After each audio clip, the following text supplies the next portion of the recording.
Good evening, everyone. I'm Leah Cooper with your JCN News for this Wednesday, July 3rd.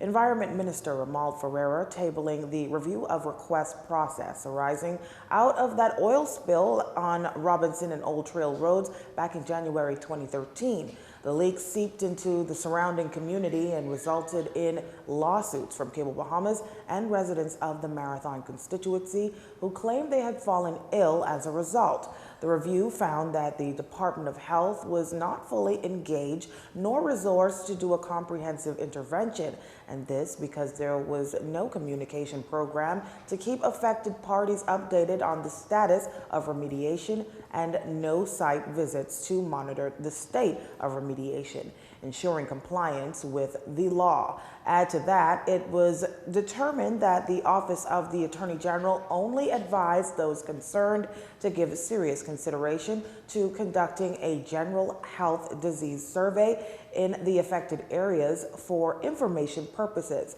moving forward. Ultimately, the absence of an appropriate action plan left a void with regard to the way forward. The review also found that 3 brief observations include requirements for a comprehensive, detailed action plan to avoid a reoccurrence, adequate and mandatory standards for ownership and operation of a gas station, also ensuring that they're scrupulously observed and making provisions to ensure any loss or damage to a third party arising from a spill by defaulting them would be appropriately satisfied. The culprit behind Tuesday's island-wide blackout narrowly escapes death. It was lights out just before noon here in New Providence, and according to Public Works Minister Desmond Bannister, contrary to what many may have believed, BPL wasn't to blame, but rather someone apparently engaged in illegal dumping. At this point, there was a delay in the restoration process while teams worked to restore the final generator and the remaining customers. The final generator was restored at 1603 hours, and all customers impacted by the island-wide outage should have been restored by 1700 hours. Further outage was experienced in the Soldier Road area. The primary substation had to be isolated to rectify a high-voltage cable termination as a result of that outage. Mr. Speaker, while we were all inconvenienced yesterday, we are thankful that power was restored as quickly as possible. However, sir, this incident could have ended up very tragically for the truck driver had his vehicle impacted that pole just inches from the actual point of impact.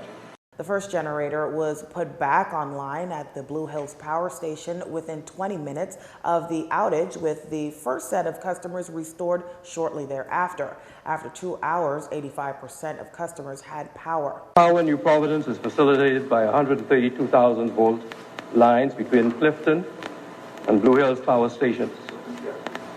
These lines are located along easements. That facilitate access. It is clear that yesterday, sir, a heavy-duty vehicle was engaged in illegal dumping within the easement and came too close to one of the transmission poles.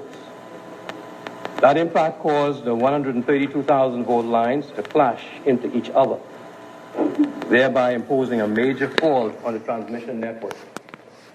The result was that generation at both power stations tripped offline, thereby causing a total island-wide outage. The minister then warned against engaging in such a practice, putting lives at risk. Power outages have been commonplace here in New Providence and some family islands, with some interruptions lasting up to 3 to 4 hours at a time. The minister has blamed the historic generation shortfall and transmission challenges on aging or obsolete equipment. BPL is currently addressing the generation challenge by connecting 7 18.5 megawatt Wärtsilä engines to the system. By the end of 2019, it is anticipated that these engines will provide reliable generation for the island of New Providence. 90% of bus drivers from each route serviced across the capital today withdrew services, leaving patrons with just a few options. President of the Bahamas Unified Bus Drivers Union, Frederick Farrington, says despite the plea for Transport Minister Renwood Wells to come to the table by July 1st, they've gotten no call. We just withdraw our service for right now. To show that the minister that we are serious, that we are together, we are united, and as the day by, we're getting stronger and stronger and stronger. So we asked the ministers to come and sit with us, because the next time we're really going to strike. At the crux of the union's grievances, fines levied for infractions due to lack of proper signage at more than 100 bus stops, no proper shelter for waiting bus patrons, restroom facilities for bus drivers, and a fare increase. The last such hike was in 2008.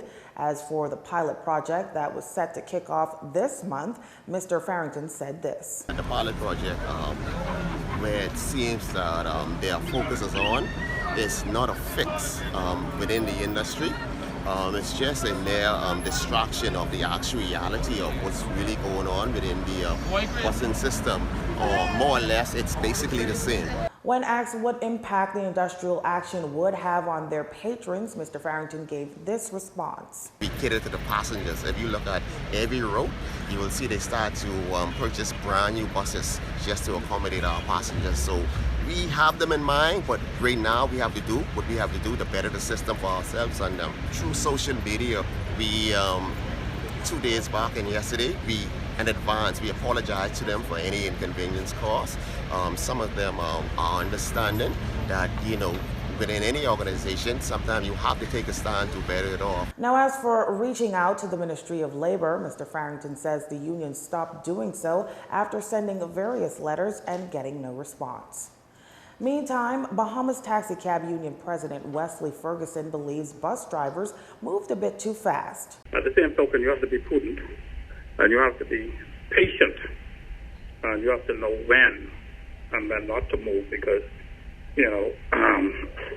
things don't really always work out on the day and date that was previously announced. So, in this business, you have to, not be too passive, but at the same token, you have to know when to react. Adopting a different approach, Mr. Ferguson says they'll extend their deadline to have their issues resolved. Because the government says July, it's not very expedient for us to just move on July 1st. You know what I mean? So let us just, as a taxi union, we decide that we will be a little bit more reserved and give the government one final opportunity, but at least by mid-July, before we decide to do anything drastic. Taxi union execs and transport officials will reportedly meet at the table tomorrow. You're watching JCN News. Stay with us. This segment of the news was brought to you by Alive.